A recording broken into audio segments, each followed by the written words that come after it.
Hello students, आज अपने इस वीडियो में क्लास 12th के कृषि जीव विज्ञान सब्जेक्ट का 5वां लेसन स्टार्ट करेंगे, जिसका नाम है पादप रोग विज्ञान।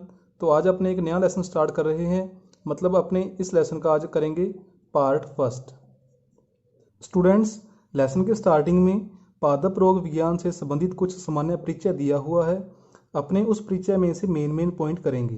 तो सबसे पहला पॉइंट है बोर्डो मिश्रण, सबसे इम्पॉर्टेंट है ये। सबसे पहले अपने पढ़ते हैं कि बोर्डो मिश्रण के बारे में बताया किसने था। तो इसके बारे में बताया था प्रोफेसर मिलार्डेट ने या मिलार्डे ने। कई बार एग्जाम में ये क्वेश्चन पूछा जाता है। फिर आता है कि ये जो बोर्डो मिश्रण है ये किससे मिलकर बना होता है। तो ये 3 चीज़ों से मिलकर बना होता है, नीला थोथा, चूना और पानी। और इसका काम क्या होता है, ये कवक और जीवाणुनाशक होता है, मतलब कवक और जीवाणुओं को मारने में सहायक होता है। दूसरा पॉइंट है स्ट्रेप्टोमाइसिन। स्ट्रेप्टोमाइसिन क्या है, एक एंटीबायोटिक है। कि स्ट्रेप्टोमाइसिन की डिस्कवरी किसने की थी, वैज्ञानिक का नाम है वैक्समैन। और ये किस काम आता है, जीवाणुओं को मारने के काम आता है, मतलब ये भी क्या होता है, जीवाणु नाशक होता है। फिर नेक्स्ट तीसरा पॉइंट है कि प्रथम सर्वांगी कवकनाशी। तो जो प्रथम सर्वांगी कवकनाशी है वो था कार्बोक्सिन, और इसका निर्माण किया था श्लेमिंग और कुल्का ने। यहाँ पर लिखा हुआ है सर्वांगी कवकनाशी। सर्वांगी कवकनाशी का मतलब है कि मान लो ये प्लांट है, इस प्लांट पर कवक लगा हुआ है, मतलब कवक से संबंधित कोई भी एक बीमारी है। तो जब अपने किसी सर्वांगी कवकनाशी मतलब कार्बोक्सिन का छिड़काव करेंगे, तो मान लो कार्बोक्सिन है वो इसी ब्रांच पर छिड़का गया है, पूरे प्लांट पर नहीं छिड़का गया, सिर्फ इसी ब्रांच पर उसका छिड़काव हुआ है। तो ये क्या करेगा, ये जो केमिकल है कार्बोक्सिन, ये अंदर ही अंदर उस पूरे प्लांट में फैल जाएगा, और जहाँ पर भी कवक लगे हुए हैं उन कवकों को ये मार देगा। तो ऐसे केमिकल जो अंदर ही अंदर प्लांट की सारी बॉडी में फैल जाते हैं उन्हें अपने क्या कहते हैं, सर्वांगी। और ये जो कार्बोक्सिन है किस प्रकार का कवकनाशी है, सर्वांगी कवकनाशी है। और इसमें लास्ट पॉइंट है जो सबसे इम्पोर्टेंट है कि भारत में पादप रोग विज्ञान का जनक किसे कहते हैं, father of plant pathology in India. तो साइंटिस्ट का नाम है E.J. बटलर। फिर अपने पढ़ते हैं पादप रोग विज्ञान की परिभाषा। कि पादप रोग विज्ञान कृषि विज्ञान की वह शाखा है जिसके अंदर पादपों में होने वाले रोगों के कारणों, मतलब कि पादपों के अंदर रोग क्यों हुए हैं, उन कारणों और रोगों से होने वाली हानि और रोगों के नियंत्रण के साथ साथ रोग कारकों का अध्ययन किया जाता है। मतलब पादप रोग विज्ञान के अंदर अपने 4 चीज़ों का अध्ययन करते हैं। कि सबसे पहले अपने अध्ययन करते हैं रोगों के कारणों का, कि पादपों में रोग क्यों हो रहे हैं। और फिर अपने देखते हैं कि रोग होने के पश्चात उस रोग के कारण पौधे को क्या हानि होती है। फिर अपने पढ़ते हैं कि उस रोग को अपने कैसे कंट्रोल कर सकते हैं। और लास्ट में अपने पढ़ते हैं रोग कारक या रोग जनक के बारे में, कि जिस जीव के कारण वो रोग हुआ है, अपने उस जीव के बारे में पूरी डिटेल में स्टडी करते हैं।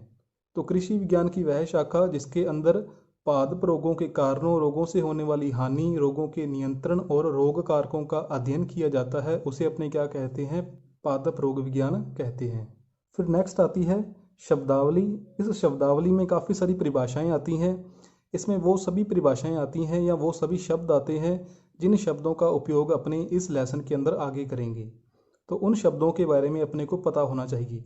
और ये जो शब्दावली है ये काफ़ी इंपॉर्टेंट है, चाहे आपकी अर्धवार्षिक परीक्षा हो चाहे वार्षिक परीक्षा हो।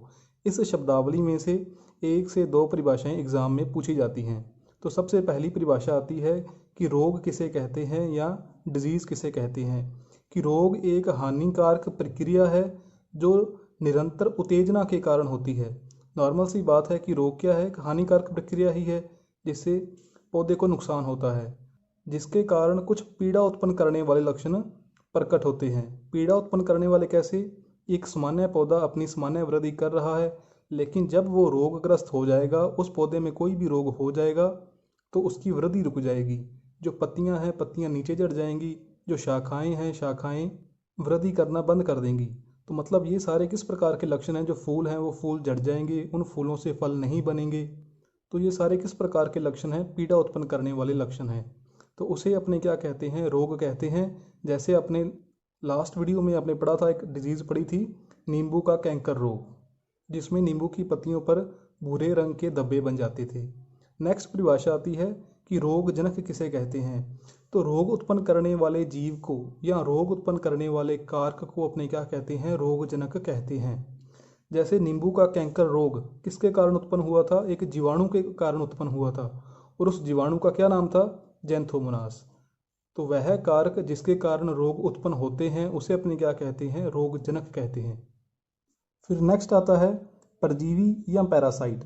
तो परजीवी क्या होते हैं कि ऐसे जीव या वह जीव जो दूसरे जीव पर, मतलब दूसरा जीव कौन सा होगा, परपोषी, कि वह जीव जो दूसरे जीव पर रहकर उससे पोषण प्राप्त करते हैं तथा उसके शरीर पर ही वृद्धि करते हैं, उसे अपने क्या कहते हैं, परजीवी। जैसे यहाँ पर उदाहरण लिखा हुआ है फाइटोप्लाज्मा। अपने घरेलू जीवन में अपने इसका एग्जाम्पल समझते हैं कि जैसे पशुओं के शरीर पर जोंक या चीचड़ पाए जाते हैं, या अपने शरीर पर जो जुएँ पाई जाती हैं, वो जुएँ या चीचड़ क्या हैं, वो हैं परजीवी। तो वो क्या करते हैं, मान लो ये कोई एक पशु है, इस पशु के शरीर पर क्या पाई गई है, जोंक। वो जोंक इस पशु के शरीर पर रहेगी, तो इस पशु को अपने क्या कहेंगे, परपोषी। वो जोंक इसी परपोषी से ही क्या लेगी, भोजन लेगी, मतलब उससे वो खून चूसेगी और इसके शरीर पर ही वो क्या करेगी, वृद्धि करेगी। तो ऐसे जीव जो दूसरे जीव के शरीर से भोजन लेते हैं, उसी के शरीर पर वृद्धि करते हैं, तो उसे अपने क्या कहते हैं, परजीवी कहते हैं। नेक्स्ट आता है मृतजीवी, मतलब ऐसा जीव जो अपना भोजन मृत कार्बनिक पदार्थों से प्राप्त करता है। जो परजीवी था वो अपना भोजन किससे प्राप्त कर रहा था, दूसरे जिंदा जीवों से, दूसरे जीवित जीवों से। लेकिन जो मृत जीवी होते हैं, ऐसे जीव होते हैं जो अपना भोजन दूसरे मृत पदार्थों से या दूसरे सड़े गले पदार्थों से अपना भोजन प्राप्त करते हैं। उदाहरण है म्यूकर कवक। अपने इसका सामान्य जीवन में एग्जाम्पल देख सकते हैं कि जो अचार होता है उस अचार के ऊपर कवक लगे होते हैं, कवक लगे होते हैं सफ़ेद सफ़ेद कलर के या थोड़े ब्राउन कलर के। इस कवक को अपने जो ब्रेड होते हैं उन ब्रेड के ऊपर भी देख सकते हैं। तो जो अचार है या जो ब्रेड है वो कौन सा जीव है, वो एक मृत है, वो जीवित नहीं है। तो ऐसे जीव जो मृत कार्बनिक पदार्थों से अपना भोजन लेते हैं उन्हें अपने क्या कहते हैं, मृतजीवी। नेक्स्ट आता है परपोषी, कि ऐसा जीव जिस पर परजीवी रहता है। जैसे अपने एग्जाम्पल समझा था पशु का, कि पशुओं के शरीर पर जोंक रहती है, तो जोंक तो क्या है, परजीवी, और जो पशु है वो क्या है, परपोषी। कि परजीवी को आश्रय देने वाला जीव क्या कहलाता है, परपोषी कहलाता है। नेक्स्ट आता है अतिवृदन, ये इंपॉर्टेंट है। अतिवृदन को अपने इंग्लिश में क्या कहते हैं, हाइपरप्लाजिया। कि परपोषी की कोशिकाओं में संख्या में बढ़ोतरी के कारण होने वाली वृद्धि को अतिवृदन कहते हैं। कि मान लो ये एक परपोषी का शरीर है, इस परपोषी के शरीर में जो वृद्धि होगी वो वृद्धि किसके कारण होगी, कोशिकाओं की संख्या में बढ़ोतरी होने के कारण, तो उसे अपने क्या कहेंगे, अतिवृदन। कि मान लो पहले यहाँ पर 2 कोशिकाएं थी, अब यहाँ पर उन कोशिकाओं में विभाजन हुआ, यहाँ पर बन गई 100 कोशिकाएं। तो कोशिकाओं की संख्या में बढ़ोतरी होने के कारण जो परपोषी की वृद्धि हो गई, तो उसे अपने क्या कहते हैं, अतिवृदन।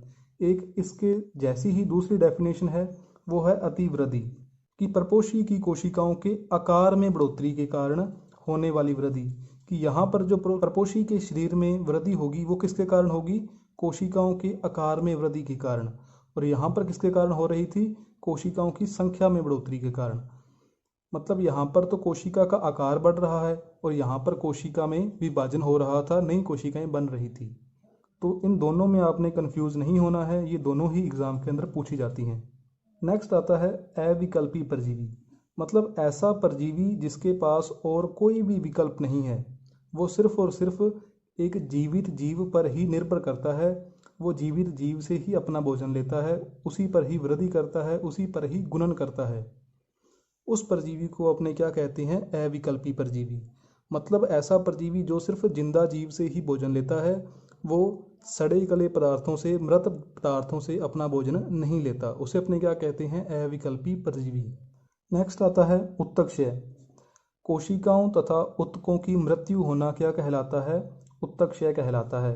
कि मान लो कोई एक हरी पत्ती है, ग्रीन लीफ है, ये ग्रीन लीफ जब पीली हो जाती है तो उसका क्या मतलब है कि उस पत्ती की जो कोशिकाएं थी वो क्या होगी, डेड होगी या उनकी मृत्यु होगी। तो कोशिकाओं तथा उत्तकों की मृत्यु होना क्या कहलाता है, उत्तकक्षय कहलाता है। काफ़ी इंपॉर्टेंट डेफिनेशन है ये भी। नेक्स्ट आता है हरिमाहीनता।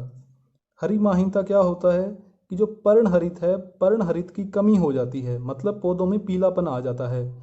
लेकिन यहाँ पर जो पर्णहरित की कमी हुई है उसका कारण क्या है? पोषक तत्वों की कमी।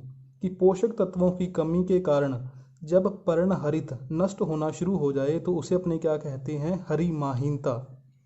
और इसी से मिलती जुलती एक डेफिनेशन है पांडुरता। यहाँ पर भी क्या होगा? पर्णहरित का अभाव होगा या पर्णहरित की कमी हो जाएगी। लेकिन यहाँ पर कारण क्या होगा? प्रकाश की कमी। कि जब प्रकाश की अनुपस्थिति के कारण, मतलब जब पौधों को प्रकाश नहीं मिलेगा तो पौधों में पीलापन आ जाएगा। तो पीलापन क्यों आता है? क्योंकि उनमें पर्णहरित का निर्माण, जो क्लोरोफिल है, क्लोरोफिल का निर्माण बंद हो जाएगा। तो जब प्रकाश की कमी के कारण पर्णहरित का निर्माण ना हो तो उसे तो अपने कहते हैं पांडुरता। और जब पोषक तत्वों की कमी के कारण पर्णहरित नष्ट हो जाए तो उसे अपने कहते हैं हरिमाहीनता। और नेक्स्ट है इसमें संचरण। संचरण का मतलब है कि रोगजनक। रोगजनक क्या थे? कि ऐसे जीव या ऐसे कारक जो रोग उत्पन्न करते हैं। कि रोगजनक का एक पौधे से दूसरे पौधे पर स्थानांतरण या ट्रांसफर होना क्या कहलाता है? संचरण। कि मान लो ये दो पौधे हैं, ये रोगग्रस्त है, ये स्वस्थ है।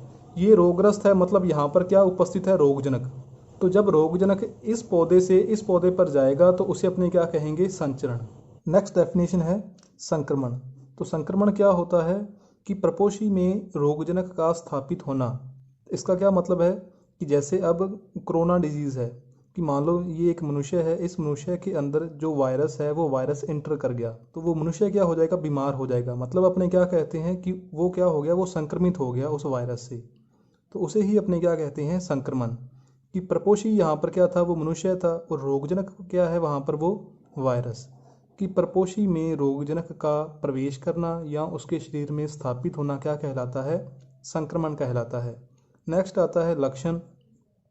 कि रोग के कारण पौधे में होने वाले बाहरी व आंतरिक बदलावों को रोग के लक्षण कहते हैं। कि जब पौधे में रोग उत्पन्न हो जाएगा, वो रोगग्रस्त हो जाएगा तो उसमें कुछ चेंजेस आ जाएंगे, कुछ बाहरी परिवर्तन आएंगे, कुछ आंतरिक परिवर्तन आएंगे। मतलब उसकी पत्तियां नीचे गिरनी शुरू हो जाएंगी, पत्तियों का कलर बदल जाएगा। तो उसे अपने क्या कहते हैं? रोगों के लक्षण कहते हैं। नेक्स्ट आता है चिन्ह या चिन्ह।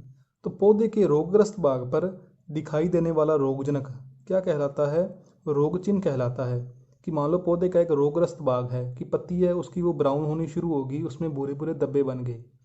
जब उस बुरे धब्बे को अपने ध्यान से देखेंगे तो वहाँ पर कोई ना कोई एक ऐसा रोगजनक होगा। तो उसे ही अपने क्या कहते हैं? रोग चिन्ह कहते हैं। कि पौधे के रोगग्रस्त भाग पर दिखाई देने वाला रोगजनक क्या कहलाता है? रोग चिन्ह कहलाता है।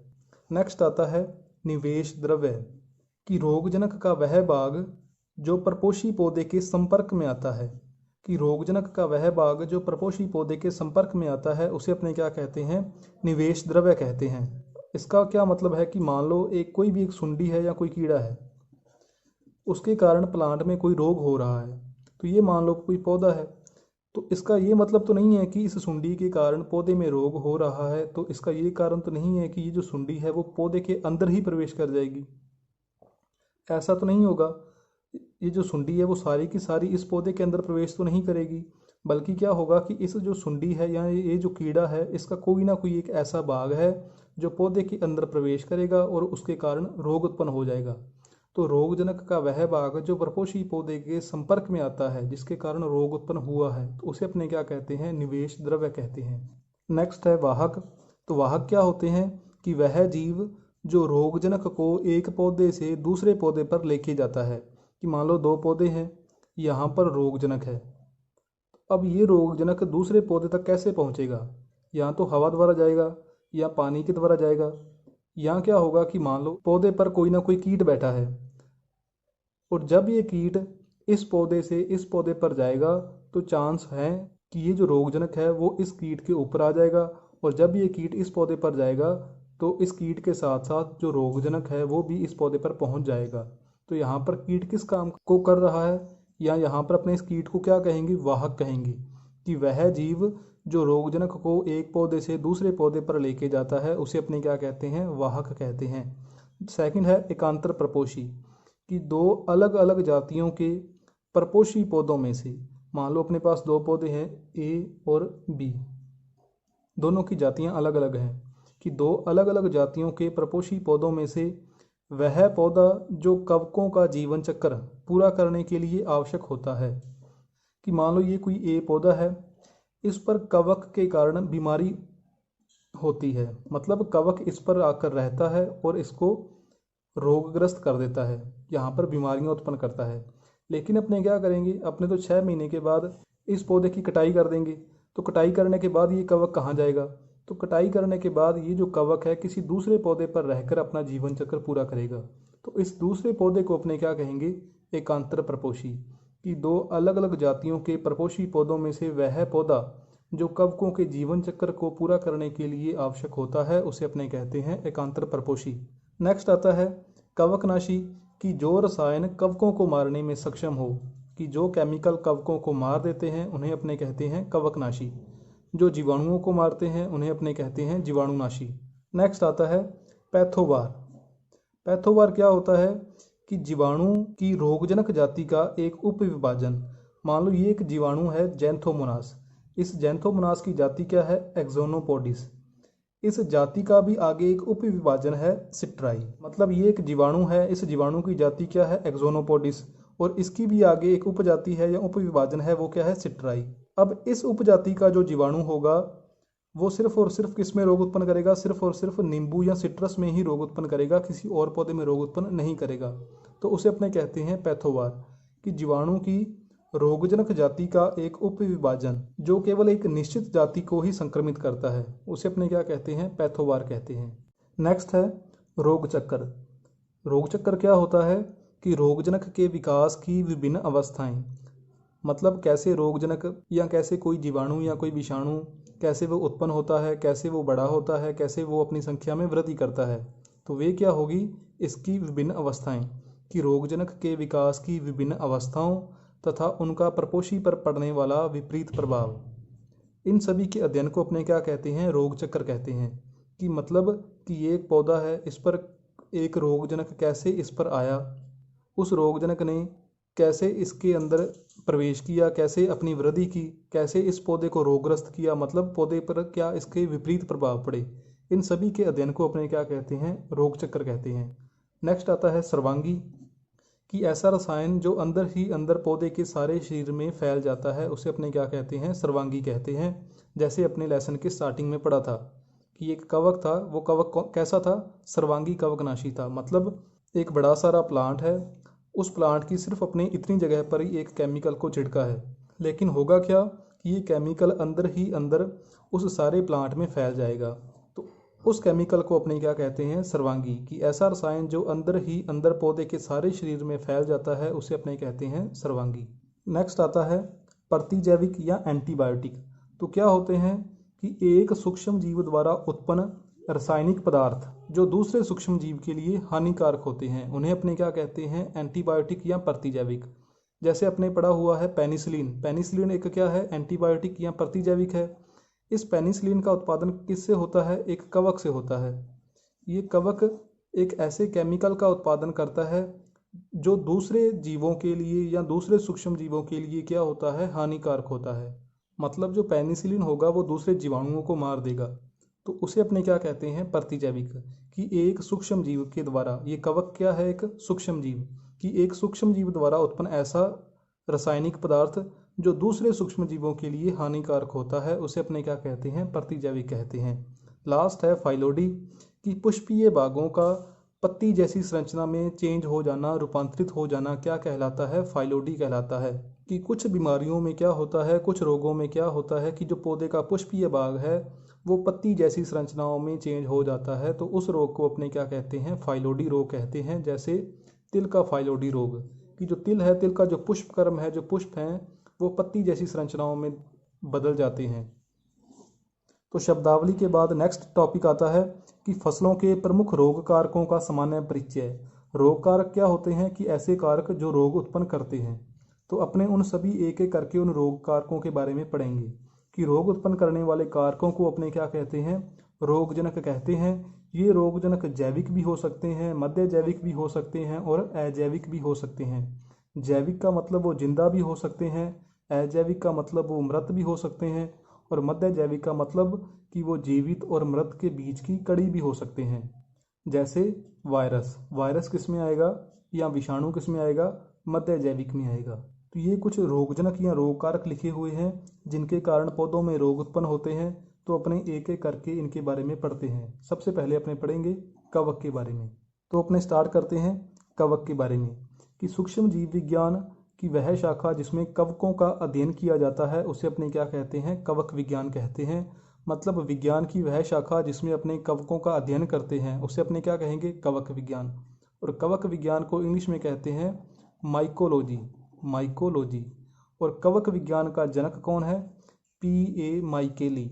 आपने माइकोलॉजी से याद रखना है माइकेली कि फादर ऑफ कवक विज्ञान या फादर ऑफ माइकोलॉजी कौन है, P.A. माइकेली। फिर अपने पढ़ते हैं कवकों के सामान्य लक्षण। तो सबसे पहले अपने पढ़ते हैं आवास के बारे में कि कवक होते कैसे हैं। तो सबसे मेन पॉइंट कि कवकों के अंदर जो क्लोरोफिल है, जो पर्णहरित है, वो क्या होता है, एब्सेंट होता है, वो अनुपस्थित होता है। अब नॉर्मल सी बात है कि जब पर्णहरित नहीं होगा तो वो प्रकाश संश्लेषण नहीं कर पाएंगे। जब प्रकाश संश्लेषण ही नहीं कर पाएंगे तो वो अपना भोजन खुद नहीं बना सकते। जब वो अपना भोजन खुद नहीं बना पाएंगे तो वो अपना भोजन किसी दूसरे जीव से ग्रहण करेंगे। तो दूसरे जीव से ग्रहण करेंगे तो इसलिए वो किस प्रकार के हो सकते हैं, जो कवक हैं वो मृत जीवी भी हो सकते हैं, मतलब सड़े गले पदार्थों से भी भोजन ग्रहण कर सकते हैं। सहजीवी भी हो सकते हैं, मतलब किसी दूसरे जीव से भोजन ग्रहण करेंगे लेकिन बदले में उन्हें लाभ भी पहुंचाएंगे। और परजीवी भी हो सकते हैं, मतलब दूसरे जीव से भोजन ग्रहण कर लेंगे लेकिन उन्हें किसी भी प्रकार का लाभ नहीं पहुंचाएंगे बल्कि नुकसान ही पहुंचाएंगे। और प्रापरजीवी मतलब किसी दूसरे परजीवी पर भी उपस्थित हो सकते हैं कि मान लो कोई ये परजीवी है ए, ये क्या है, एक परजीवी है, ये खुद भी किसी दूसरे जीव पर रहता है, इस पर रहता है, तो कवक इस पर भी रह सकते हैं। कवक खुद भी क्या है, एक परजीवी है, लेकिन ये दूसरे परजीवी पर भी रह सकता है। तो आपने सिर्फ एक ही पॉइंट याद रखा था कि इसमें पर्णहरित या क्लोरोफिल नहीं पाया गया, बाकी सभी पॉइंट उससे संबंधित हैं, अपने आप ही याद हो जाएंगे कि पर्णहरित नहीं है तो प्रकाश संश्लेषण नहीं होगा, प्रकाश संश्लेषण नहीं होगा तो भोजन खुद नहीं बनाएंगे, तो भोजन तो चाहिए ही, तो ये भोजन दूसरों से ग्रहण करेंगे। तो ये मृत जीवी भी हो सकते हैं, मतलब सड़े गले पदार्थों से भोजन भी ग्रहण कर सकते हैं। सहजीवी भी हो सकते हैं, मतलब दूसरे जीव से भोजन ले लेंगे लेकिन बदले में उन्हें सहायता भी प्रदान करेंगे। परजीवी भी हो सकते हैं, मतलब सिर्फ भोजन लेंगे ही, उन्हें किसी भी प्रकार का लाभ नहीं पहुंचाएंगे। प्रापरजीवी भी हो सकते हैं, मतलब किसी दूसरे परजीवी पर भी रह सकते हैं। दूसरा पॉइंट आता है थैलस कि थैलस क्या होता है, कि ऐसी संरचना जो जड़, तना और पत्ती में अविभेदित होती है उसे अपने क्या कहते हैं, थैलस कहते हैं। जैसे अपने अचार के ऊपर कवक लगा हुआ देखा होगा, ब्रेड के ऊपर कवक लगा हुआ देखा होगा, लेकिन आपने देखा होगा कि उस कवक के अंदर कोई भी जड़ नहीं होती, कोई भी तना नहीं होता, कोई भी पत्ती नहीं होती। तो ऐसी संरचना जो जड़, तना और पत्ती में अविभेदित होती है उसे अपने क्या कहते हैं, थैलस कहते हैं। ये थैलस एक कोशिकीय भी हो सकता है, ये थैलस तंतुमय भी हो सकता है, मतलब ऐसे तंतुमय भी हो सकता है। ये जो कवक जाल होगा, मतलब जब ये तंतुमय होगा तो उसे अपने क्या बोलेंगे, कवक जाल। तो ये जो कवक जाल है वो पटयुक्त भी हो सकता है, मतलब इस प्रकार भी हो सकता है, बीच में इस प्रकार भी हो सकता है, और पटहीन भी हो सकता है, मतलब वो सीधा भी हो सकता है, इस प्रकार। तो ऐसी संरचना जो जड़, तना और पत्ती में ना विभेदित हो उसे अपने कहते हैं थैलस। ये थैलस एक कोशिकीय भी हो सकता है, वो तंतुमय भी हो सकता है। जब तंतुमय होगा तो उसे अपने बोलेंगे कवक जाल। ये कवक जाल पटयुक्त भी हो सकता है और पटहीन भी हो सकता है। नेक्स्ट अपने देखते हैं पोषण। तो पोषण अभी आपने पढ़ा था कि ये क्या होते हैं, परपोषी होते हैं, अपना भोजन खुद नहीं बनाते, दूसरों से ग्रहण करते हैं। अब मोस्ट इम्पॉर्टेंट पॉइंट आता है कोशिका भित्ति या सेल वॉल, कि जो कवक हैं उनकी कोशिका भित्ति किसकी बनी होती है। तो बहुत बार क्वेश्चन पूछा जाता है, ये 12वीं में क्वेश्चन पूछा जाता है, जेट में भी पूछा जाता है, बीएससी के अंदर भी पूछा जाता है। मतलब जब भी आप कवक के बारे में पढ़ोगे तो ये इम्पॉर्टेंट ही इम्पॉर्टेंट पॉइंट है कि कोशिका भित्ति किसकी बनी होती है, काइटिन की बनी होती है। लेकिन एक स्पेशल इसमें याद रखना है कि जो इसका कवक का ऊमाइकोटा संघ है, कवक का एक संघ होता है ऊमाइकोटा, उस ऊमाइकोटा संघ के अंदर जितने भी कवक आते हैं उनकी कोशिका भित्ति बनी होती है सेल्यूलोज की बनी होती है। नेक्स्ट अपने देखते हैं जनन, कि कवकों में किस प्रकार का जनन होता है। तो कवकों में लैंगिक जनन भी हो सकता है, इनमें लैंगिक जनन भी हो सकता है। फिर अपने देखते हैं केंद्र की स्थिति, मतलब इसमें केंद्रक किस प्रकार का होता है, तो इसमें केंद्रक होता है सुविकसित। अब जिस कोशिका के अंदर केंद्रक सुविकसित होता है तो वो जीव कौन सा होता है, वो होता है यूकैरियोटिक। तो आपसे कोई पूछे कि कवक किस में आते हैं यूकैरियोटिक में आते हैं या प्रोकैरियोटिक में आते हैं, तो आपका आंसर क्या होगा, यूकैरियोटिक में आते हैं। फिर इनका जीवन सरल भी होता है और जटिल भी होता है, मतलब सरल से लेकर जटिल तक होता है। नेक्स्ट पॉइंट है कवक जाल। कि कवक जाल क्या होता है, कि जो कवक का थैलस होता है वो नलिकाकार संरचना से मिलकर बना होता है। उस नलिकाकार संरचना को अपने कहते हैं कवक तंतु। मैं दोबारा फिर रिपीट करता हूँ कि जो कवक का थैलस था इस प्रकार, वो नलिकाकार संरचनाओं से मिलकर बना होता है। इस नलिकाकार संरचना को अपने क्या बोलते हैं, कवक तंतु। और कई सारे कवक तंतु आपस में मिलकर एक जाल का निर्माण करते हैं, एक जाल का फॉर्मेशन करते हैं, और उस जाल को अपने क्या कहते हैं, उस जाल को अपने कहते हैं कवक जाल। उसे अपने क्या कहते हैं, उसे अपने कहते हैं कवक जाल। मोस्ट इम्पॉर्टेंट डेफिनेशन है ये कवक जाल, कि कवक का जो थैलस होता है वो छोटी छोटी नलिकाकार संरचनाओं से मिलकर बना होता है। इन नलिकाकार संरचनाओं को अपने क्या कहते हैं, कवक तंतु। और ये कवक तंतु आपस में मिलकर एक जाल का निर्माण करते हैं, और उस जाल को अपने क्या कहते हैं, उस संरचना को अपने क्या कहते हैं, कवक जाल। अब ये जो कवक जाल है ये पटहीन भी हो सकता है और पटयुक्त भी हो सकता है। मतलब जब इस प्रकार सीधा ही कवक जाल होगा तो वो तो होगा पटहीन, और जब इस प्रकार वो बीच में शाखित होगा, इस प्रकार उसमें बीच में संरचनाएं बनी होंगी, तो उसे अपने क्या कहेंगे, पटयुक्त। अब जो कवक जाल पटहीन होता है तो उसके अंदर सीधे ही जो केंद्रक हैं, उनकी कोशिकाओं में जो केंद्रक हैं वो ऐसे ही बिखरे रहते हैं। मतलब वो क्या होता है, वो होता है बहुकेंद्रकीय। और जो पटयुक्त कवक जाल होता है उसके हर एक भाग में एक केंद्रक उपस्थित होता है। इस प्रकार कि यहाँ पर तो क्या था, बीच में किसी भी प्रकार का विभाजन नहीं था, पूरे एक में ही सारे केंद्रक थे, तो इसलिए उसे अपने क्या बोला, बहुकेंद्रकीय। लेकिन इस प्रकार जब वो बीच में विभाजित होगा, मतलब हर एक में क्या होगा, एक केंद्रक होगा, तो उसे अपने क्या कहेंगे, एक केंद्रकीय। और जब कवक जाल बहुकेंद्रकीय होता है तो उस अवस्था को अपने कहते हैं संकोशिक। मोस्ट इम्पॉर्टेंट है कि जब कवक जाल पटहीन होगा तो वो क्या होगा, बहुकेंद्रकीय, और बहुकेंद्रकीय अवस्था को अपने क्या कहते हैं, संकोशिक कहते हैं। तो स्टूडेंट्स आज की अपनी वीडियो यहीं पर ही ख़त्म करते हैं। नेक्स्ट वीडियो में अपने पढ़ेंगे कवक कोशिका के बारे में, और आगे कवक के बारे में डिटेल में पढ़ेंगे। तो यदि आपको इसमें से कोई भी डाउट है तो आप मेरे से कमेंट करके पूछ सकते हो। Thank you.